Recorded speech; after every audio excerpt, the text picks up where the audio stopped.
అప్పు చేసి పప్పుకూడు 81,000 కోట్ల రూపాయల అప్పు ఒకవైపున కనబడుతున్నది. నిజమే, కరెంటు పోని మాట వాస్తవమే. కేసీఆర్ చెప్పినట్టు కన్ను మూస్తారంటే కరెంటు పోదు అన్నారు, పోలేదు. కానీ ఎంత మూల్యానికి? తెలంగాణ రాష్ట్రం ఏర్పడే నాటికి విద్యుత్ శాఖను మనకు వాళ్ళు అప్పగించే నాటికి మన విద్యుత్ శాఖ అప్పు 24,000 కోట్లు. మన విద్యుత్ శాఖ అప్పు 24,000 కోట్లు. వీళ్ళు మాకు మిగిలిస్తే మేము దాన్ని ఖర్చు చేసి అప్పు దేలే 24,000 కోట్ల అప్పుతోని మా చేతికి ఇచ్చారు వాళ్ళు. ఆనాటికి ఇచ్చే కరెంటు గ్రామాలలోనైతే రోజు 6 గంటలు కూడా లేదు, బావులకు కూడా 6 గంటలు దిక్కు లేదు. పట్టణాలు నగరాలను తేడా లేకుండా విద్యుత్ కోతలు, 3 రోజులు పరిశ్రమలకు బంధు. నా దగ్గర పైసలు లేవు, నేను అప్పుతోనే ఉన్నా. నా దగ్గర పైసలు లేవు, అప్పుతోనే ఉన్నా. మరి నేను ఏమాయ చేసేసి కరెంట్ తెచ్చేయాలి నీకు? మళ్ళీ అప్పైతే ఇవ్వాలి కదా, ఇంకేదైనా వేరే మార్గం ఉందా? ఆల్రెడీ నేను అప్పుతోనే ఉంటే నా దగ్గర నువ్వు 24,000 కోట్ల మిగులు పెట్టిపోతే ఈ మిగులినంత తిన్నాడు, కొత్తగా అప్పు చేసి నన్ను వచ్చు నువ్వు. ఇది పరిస్థితి. ఇది ఒకవైపు. ఇది అందరికి తెలవాలి. 24,000 కోట్ల అప్పుతోని మనకు తెలంగాణ ఇచ్చారు. ఆ రోజుకి తెలంగాణ విద్యుత్ సంస్థల ఆస్తులు 40,000 కోట్లు. ఆస్తులు మొత్తం ఆస్తుల విలువ ఏది? కరెంటు లైన్లు, ట్రాన్స్ఫార్మర్లు, సబ్స్టేషన్లు, మొత్తం వ్యవస్థ కలిపి దాని విలువ 40,000 కోట్లు. ఇది 2. ఆ రోజు విద్యుత్తు రోజుకు పట్టణాలలో 6 గంటల కోతలు, పరిశ్రమలకు 3 రోజుల కోతలు. వ్యవసాయానికి అయితే విద్యుత్తు దిక్కే లేదు. ఈ పరిస్థితి ఆనాడు. అక్కడి నుంచి ఏం చేయాలి మనం? 24 గంటల విద్యుత్ తెచ్చుకోవాలి కదా. ప్రతి ఇంటికి, ప్రతి షాపుకు, ప్రతి పరిశ్రమకు నిమిషం పోకుండా ఇవ్వాలి కదా. మేము ఏం చేయాలి? మళ్ళీ అప్పేది ఇవ్వాలి కదా. మీరు దేనికి తీసుకొచ్చినప్పుడు నాకంటే ముందు సబ్స్టేషన్ల నిర్మాణానికో, విద్యుత్ కొనుగోలుకో, దేనికో తీసుకొచ్చి పెట్టినట్టే కదా. 24,000 కోట్లు మీరే తినిపోయినా మరి ఏంది? మీ అర్థం ఏంది? మేము 80,000 కోట్లు అప్పు చేసినా అంటే 24,000 కోట్లు మీరు తినడానికి అప్పు తెచ్చినట్ట, పప్పు కూడా తినిపోయినట్ట. మీరు 24,000 కోట్లు తెచ్చి ఏంది దీని అర్థం? అయిపోయింది. మేము అక్కడ పని మొదలుపెట్టి విద్యుత్ ఎక్కడ దొరికినా, భారతదేశంలో ఎక్కడ దొరికినా కొనుక్క రావాలి. వ్యవసాయ రంగానికి కూడా విద్యుత్ 24 గంటల దాకా చేయాలి మనము. ఏ రైతు కూడా ఒక పారిశ్రామికవేత్త ఎట్లా కరెంటు అనుకున్నప్పుడు స్విచ్ చేస్తే వస్తుందో, ఒక ఇల్లు గల్లా అయినా స్విచ్ చేయగానే కరెంట్ ఎట్లా వస్తుందో, ఒక వాణిజ్య అవసరానికి స్విచ్ ఆన్ చేయగానే కరెంట్ ఎట్లా వస్తుందో, రైతుకు కూడా 24 గంటల కరెంట్ అందుబాటులో పెట్టాలి అని చెప్పి ఆ రోజు నిర్ణయం చేసిన కేసీఆర్ గారు. ఎందుకు ఒక రైతులు కండిషన్స్ ఎందుకు పెట్టాలి? నీకు 6 గంటలు ఇస్తా, 7 గంటలు ఇస్తా అని చెప్పి ఎందుకు మాట్లాడాలి? రైతాంగం కూడా హక్కు ఉంది, 24 గంటలు ఇచ్చి తీరాలి మనం. దాని కొరకు ప్రయత్నాలు మొదలుపెట్టండి, పని మొదలుపెట్టండి అని చెప్పి విద్యుత్ అధికారులు వచ్చి చెప్పిన మాట, సార్ ఇప్పుడు మీరు కరెంటు తెచ్చినా మేము ఇవ్వలేము. ఏంది కారణం? ట్రాన్స్మిషన్ లేదు, డిస్ట్రిబ్యూషన్ సిస్టమ్ సరిపోని లేదు. 24 గంటలు అందరికీ అందుబాటులోకి తేవడానికి ఈ 2 లేవు. ఇంకొకటి, మీకు భారతదేశంలో ఎక్కడ తయారైన కరెంటును మనం కొనడానికి అవకాశం లేదు.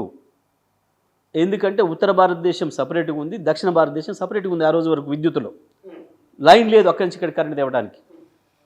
అవతల మహారాష్ట్రలోనో, అక్కడెక్కడ మనం ఛత్తీస్గఢ్లోనో, ఇంకా ఢిల్లీలో, సిమ్లాలో ఎక్కడనో తయారైతే కరెంటు, కాశ్మీర్లో తయారైతే ఈ దానికి తేవడానికి లైన్ లేదు.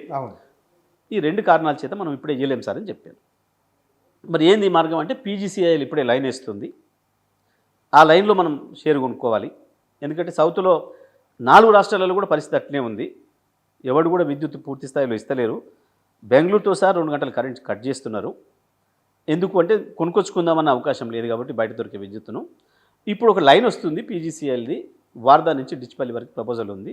సెంట్రల్ గవర్నమెంట్ ఆర్గనైజేషను పీజీసీఎల్ అనేది, పవర్ గ్రిడ్ కార్పొరేషన్ లిమిటెడ్ అనేది. దాంట్లో మనం బుక్ చేసుకోవాల్సిన అవసరం ఉంటుంది ముందుగా అని చెప్పాను. అదొక వైపు. ఇక మరి ఇక్కడ ఏం చేయాలి అని అంటే, వ్యవస్థను బలోపేతం చేయాలి, సబ్స్టేషన్లు పెంచాలి, ఉత్పత్తి పెంచాలి. ఉత్పత్తి కూడా లేదు, 7,000 మెగావాట్ల ఉత్పత్తి ఉంది ఆనాటికి. 7,700 మెగావాట్లే మన ఉత్పత్తి సామర్థ్యం. ఇది థర్మలు, హైడలు అన్ని కలిపి అన్ని కలిపి 2014 జూన్ 2 నాటి మన షార్టేజ్ ఎంత అంటే దాదాపు 2,700 మెగావాట్లు షార్టేజ్ ఉన్నాం. అంటే ఏంది, ఇంకా 2,000 ఉన్న కరెంటుతో ఇంకా 2,700 మెగావాట్లు కలిపి ఇస్తేనే అన్ని రంగాలకు ఇవ్వగలుగుతాం. అది కూడా రైతులకు కాదు, రైతులకు 6 గంటలు ఇస్తూ మిగతా అందరికీ కరెంట్ 24 గంటలు ఇవ్వాలంటే మన ఇళ్లకు షాపులకు పరిశ్రమలకు ఇవ్వాలంటే కూడా ఇంకా 2700 మెగావాట్ల అవసరం ఉంది, షార్టేజ్ ఉంది, అందుకనే పవర్ కట్స్ జరుగుతున్నాయి. చలో మరి తీసుకురండి, ఎక్కడ దొరికినా ఏం లేదు, ఇద్దాము అని చెప్పాను. సరే ఇప్పుడు మనం ఇంకా పూర్తి స్థాయిలో మనకు సబ్స్టేషన్లు అది 400 kV కావచ్చు, 200 kV కావచ్చు, 133 కావచ్చు, 33/11 కావచ్చు, 11 kV కావచ్చు, లైన్లు సబ్స్టేషన్లో నిర్మాణం కావాలి, ఇంకా చేసుకోవాలి. అదే టైంలో విద్యుత్ ఉత్పత్తి కూడా మరి మొత్తం బయటని కొనుక్కొచ్చుకోవడమో మనం ఉత్పత్తి చేసుకోవడమో ఏదో ఒకటి మనం ఆలోచన చేసుకోవాలి అనే మాట అధికారులందరూ చెప్పారు. ఈ పరిస్థితులలో మనం ఇవి ఏ నిర్మాణం చేయాలని అప్పే తేవాలి. నీ జేబులో పైసలు లేవు కదా, రాష్ట్రం వచ్చేనాటికి అప్పులతోనే ఇచ్చినావు కదా. కొత్త రాష్ట్రం కూడా అప్పు ప్రతి డిపార్ట్మెంట్లో అప్పులే ఉన్నాయి, అప్పులు లేని డిపార్ట్మెంట్ ఏం లేదు. కాబట్టి ఇది కూడా గదే పరిస్థితిలో ఉంది, తేవాలి. మరి దాని కొరకు అప్పు తెకపోతే ఎట్లా చేస్తావు? తెచ్చినాం. తెచ్చిన మీరు ఒక మాట అన్నారు, అప్పు చేసి పప్పు కూడా అని. ఇప్పుడు ఈ స్టూడియో మీరు పెట్టిండ్రు, మీకు ఆడ 1 లక్ష రూపాయలు ఉన్నాయి, దీనికి 5 లక్షలు కావాలి. మీరు ఇంకో 4 లక్షలు అప్పు తెచ్చి ఈ కెమెరా కొంటారు, గది కొంటారు, జీతాలు ఇస్తారు, ఇవి చేస్తారు, దీన్ని రెనోవేట్ చేసారు. ఇది పప్పు కూడా తిన్నట్టు అవుతుందా, ఇన్వెస్ట్మెంట్ చేసినట్టు అవుతుందా? ఇన్వెస్ట్మెంట్. ఈ ఇన్వెస్ట్మెంట్ ఇప్పుడు ఇది ప్రాపర్టీ కిందకి వచ్చింది కదా. మీరు ఒక 5 లక్షలతో నిర్మాణం చేసిన ఇది ఇవాళ అమ్మితే 10 లక్షలకు 10 లక్షలకు పోతే కదా. అదే పద్ధతుల్లో మేము తెచ్చిన అప్పుతోని ఇవాళ మా సంస్థ ఆస్తులు 1,40,000 కోట్లకు వచ్చాయి. 40,000 కోట్ల ఆస్తుల నుంచి ఆస్తు అయింది. 1,40,000 కోట్ల ఆస్తి మీరు పెంచారు కదా. తెచ్చిన 80,000. ఇంకొకటి కూడా చెప్తాను మీకు, 2 జరిగినాయి ఇక్కడ మీరు చూడండి. కరెంటు 24 గంటలు సప్లై చేయగలుగుతున్నాం. భారతదేశంలో ఏ రాష్ట్రం కూడా ఈ రోజుకు కూడా, ఇంక్లూడింగ్ గుజరాత్, మీరు నోట్ చేసుకోవాల్సింది, ఇంక్లూడింగ్ గుజరాత్, ఇంక్లూడింగ్ ఉత్తరప్రదేశ్, ఈ భారతదేశాన్ని 70 సంవత్సరాలుగా ప్రధానమంత్రులను అందిస్తున్న రాష్ట్రం ఉత్తరప్రదేశ్ రాష్ట్రము ఇప్పటికీ రైతులకు 6-7 గంటల మించి ఇవ్వడం లేదు, నీ గుజరాత్ ఇవ్వడం లేదు, ఇక ఏ రాష్ట్రము ఇవ్వడం లేదు. కానీ ఇప్పటికీ తెలంగాణ 5 ఏళ్ల కిందనే రైతాంగానికి కూడా 24 గంటలు విద్యుత్తును అందుబాటులోకి తీసుకొచ్చిన రాష్ట్రంగా రికార్డ్స్. కానీ మీరు అంటే 24,000 కోట్ల అప్పుల నుంచి 20,000 కోట్ల రూపాయల మిగులు చూపించడం మీరు అంటున్నారు. మిగులు కాదు, అది ఆస్తుల పెంపకం. తెచ్చిన అప్పును ఏం చేసినాము అంటే ఆస్తుల రూపంలో మార్చినాము. అంటే అదొక సింపుల్. మీరుగా సింపుల్, మేము తెచ్చింది అప్పే భారమని మీరు అనుకుంటే మేము తెచ్చిన ఆస్తుల్ని అమ్మేయండి, మేము తెచ్చిన అప్పు సరిపోని ఇంకా పైసలు మిగులుతాయి మీకు. మీరు అనే లెక్క అట్లే ఉన్నది. ఇప్పుడు చిట్టా నేననే లెక్క కాదు, సారీ నేననే లెక్క కాదు. మొన్న అసెంబ్లీలో శ్వేతపత్రం ఇచ్చారు కదా, అదే శ్వేతపత్రంలో వాళ్ళు రాసిన విషయమే నేను చదివింది. మరి శ్వేతపత్రం గౌరవ భట్టి గారు, ఉప ముఖ్యమంత్రి, విద్యుత్ శాఖ మంత్రి గారు స్వయంగా వారే ప్రవేశపెట్టిన శ్వేతపత్రంలో నుంచి నేను చదివి వినిపించిన విషయమే. అయ్యా మీరు రాసిందే ఇవాళ ఆస్తి 1,40,000 కోట్లు ఉందని, అవాళ 40,000 కోట్లు ఉందని, అవాళ అప్పు 22,000 కోట్లు 24,000 కోట్లు ఉందని, ఇవాళ అప్పు 82,000 కోట్లు ఉందని తమరు రాసిందే నేను చదువుతున్నా. దీనివల్ల ఏం తెలుస్తుంది మనకు? మేము చేసిన పని వల్ల లాభం జరిగిందా, ఈ రాష్ట్రానికి నష్టం జరిగిందా? ఇది ఆస్తుల ముచ్చట ఇట్లయితే ఆనాడు మీరు విద్యుత్ ఉత్పత్తి మీరు ఎట్లా చేసినో మేము ఎట్లా చేసినో ప్రజలు ఎవరిని అడిగినా చెప్తారు. కానీ ఇక్కడ అంటే బహుశా ఇది ఇప్పుడు కాంగ్రెస్ ఒకవేళ నిజంగానే అంత అసెట్స్ క్రియేట్ అయితే కూడా చెప్తాను మళ్ళా బుచ్చన్న గారు, వాళ్ళు చేసిన అప్పుకు మేము వడ్డీ కడుతూనే ఇవి చేసినాం. వాళ్ళు చేసిన అప్పుకు మేము కట్టిన వడ్డీ దాదాపు మళ్ళీ 25-30 వేల కోట్లు.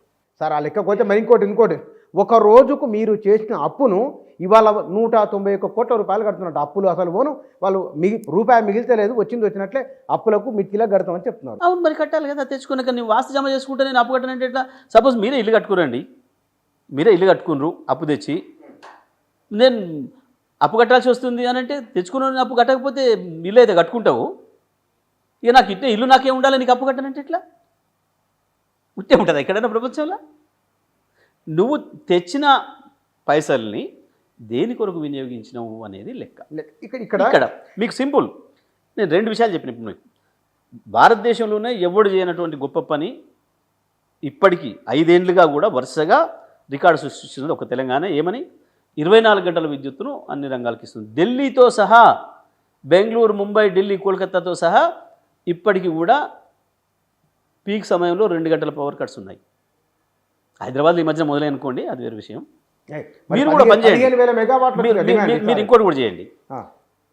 మేమెవరు మాట్లాడినా ఎక్కడ పవర్ కట్ లేదు అని చెప్పి బుకాయించే ప్రయత్నం చేస్తున్నారు. పాపం నిన్ననైతే చూసారు మీరు, ఎవరో మహిళలు ఎల్బీనగర్ నుంచి ఇంకెక్కడి నుంచో పవర్ పోయింది అని చెప్పి ట్వీట్ చేస్తే ఎలక్ట్రిసిటీ డిపార్ట్మెంట్ వాళ్ళు పోయి భయపెట్టించి మీరు ఆ మెసేజ్ తీసేస్తారా లేదా అని చెప్పి భయపెట్టిస్తున్నారు మమ్మల్ని అని చెప్పి కూడా నిన్న మహిళలు ఎవరు మాట్లాడినట్టు వచ్చింది. మరి మీ దృష్టి కూడా వచ్చిందో ఒకసారి చెక్ చేయండి. చెక్ చేయాలి. ఏం నమ్మడానికి లేదు. చేయండి. ఆ అమ్మాయి ఎవరో తెలుసు పట్టుకో వచ్చింది, ఇలా పేపర్లో కూడా వచ్చింది. ఆ వివరాలు చూడండి, నమస్తే తెలంగాణలో వచ్చింది చూడండి.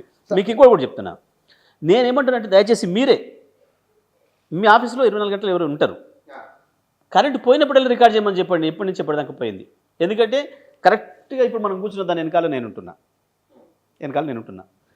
కనీసం రోజు రాత్రి 1 గంట 2 గంటలు 3 గంటలు నా జనరేటర్ పనిచేస్తుంది.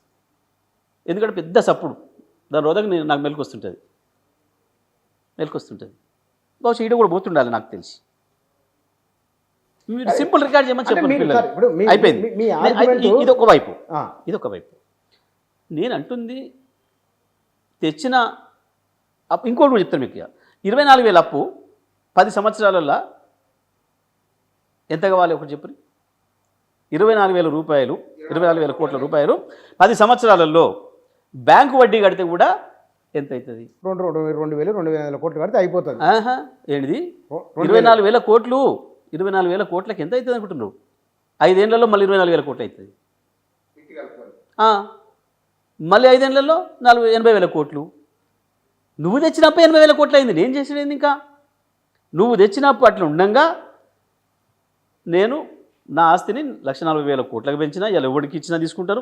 అమ్ముదాం చూస్తారు కదా, అదానికి కట్టబెడదామని చూస్తారు కదా, రేపు అదానికి కట్టబెడదామని చూస్తున్నట్టు దీన్ని మీరు, అదే జరుగుతుంది.